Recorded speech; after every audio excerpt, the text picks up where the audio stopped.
अवजड रेती वाहतुकीमुळे भद्रावती पिपरी हा रस्ता पूर्णतः खराब झाला असून या रस्त्यावरून दुचाकी वाहने चालविणे सुद्धा मुश्किल झाले आहे।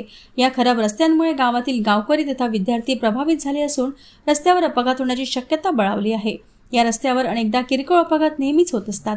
रस्ता वाहतुकीसाठी अयोग्य झाल्याने शासनाने गावकऱ्यांना ये-जा करण्यासाठी हेलिकॉप्टरची सुविधा उपलब्ध करून द्यावी अशी अनोखी मागणी अन्नदाता एकता मंचचे अध्यक्ष अनुप खुटेमाटे यांच्या नेतृत्वात पिपरी येथील गावकरी आणि विद्यार्थ्यांनी तहसील कार्यालयात तहसीलदार राजेश भांडारकर यांना सादर केलेल्या निवेदनातून केली आहे।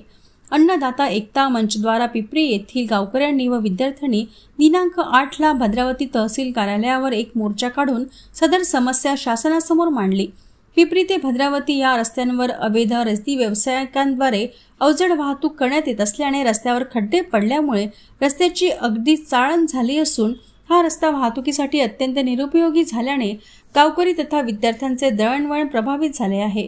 सदर मोर्चात अन्नदाता एकता मंचचे अध्यक्ष अनुप खुटेमाटे, रवींद्र खुटेमाटे, सुमित मडकाम, संदीप खुटेमाटे, महेश आस्कर, रुचिता खुटेमाटे, सीमा खुटेमाटे यांच्यासह पिपरी येथील गावकरी तथा विद्यार्थी उपस्थित होते।